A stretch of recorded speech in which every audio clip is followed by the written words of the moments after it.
Halo, kembali lagi bersama Media Eduka. Dalam video kali ini, kita akan membahas tips dan trik mengerjakan BAUM tes. BAUM tes atau tes menggambar pohon merupakan tes kepribadian yang dikembangkan oleh Karel Koch yang kemudian dipublikasikan pertama kali pada tahun 1959. Dalam tes ini, peserta tes diminta untuk menggambar sebuah pohon. Perintah menggambar pohon ini bisa bervariasi. Fungsi dari tes ini adalah untuk menilai karakter dan kepribadian seseorang. Hal ini dapat diketahui dari bentuk gambar, kelengkapan gambar, kerapian, cara menggambar, dan dari aspek-aspek lainnya. Selanjutnya, cara mengerjakan. Dalam tes ini, peserta tes akan diberikan sebuah kertas kosong dan diminta untuk menggambar sebuah pohon. Pohon yang digambar harus memenuhi kriteria-kriteria berikut. Pohon yang digambar merupakan pohon berkayu dan berdahan. Contoh, pohon mangga, belimbing, jeruk, jambu, dan lain-lain. Dilarang menggambar pohon tidak bercabang. Contoh, pohon kelapa, pisang, cemara, dan lain-lain. Pohon yang digambar harus diberi nama.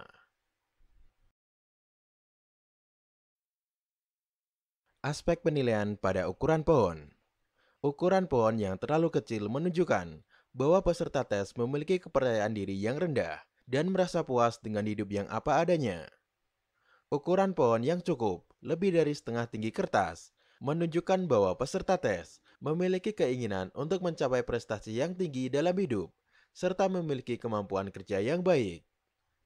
Ukuran pohon yang terlalu besar menunjukkan bahwa peserta tes memiliki kecenderungan untuk egois atau selalu mau menang sendiri, angkuh, dan sombong. Aspek penilaian pada letak pohon dalam kertas. Letak pohon di tengah menunjukkan keseimbangan peserta tes dalam kehidupan sosialnya.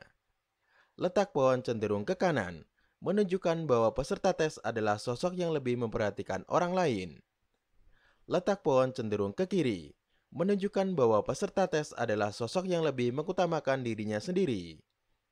Letak pohon cenderung ke bawah menunjukkan bahwa peserta tes adalah sosok yang memiliki kepercayaan diri rendah dalam kehidupan sosialnya.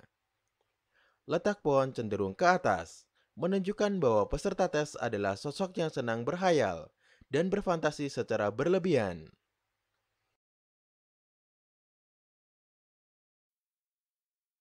Aspek penilaian pada dahan dan ranting. Penggambaran dahan dan ranting yang terlalu banyak dan berbelit-belit menunjukkan bahwa peserta tes adalah sosok yang mempunyai pemikiran bingung dan tidak dapat bekerja secara sistematis.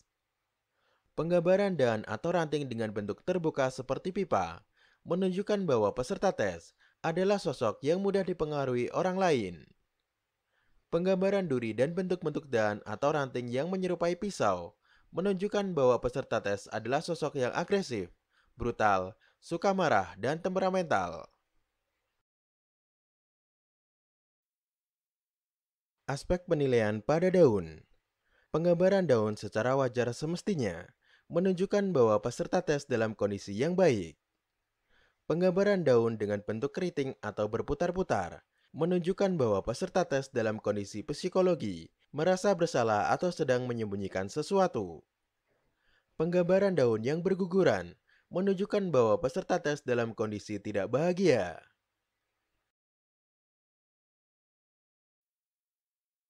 Aspek penilaian pada buah.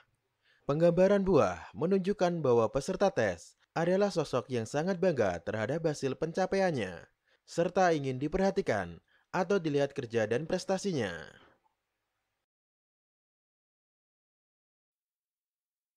Aspek penilaian pada goresan garis. Goresan garis yang kuat menunjukkan sisi agresi, pemenuhan diri. Goresan lembut menunjukkan kehalusan, ketertutupan diri, ketenangan. Goresan berulang-ulang menunjukkan subjek sering mengalami keraguan atau mudah cemas. Aspek penilaian pada dasar. Munculnya dasar tanah menunjukkan rasa aman. Jika subjek menggambar tanah secara lembut, menunjukkan kebahagiaan. Jika pohon digambar dalam pot, menunjukkan keinginan untuk berubah. Jika digambarkan di lembah, menunjukkan keinginan untuk diperhatikan.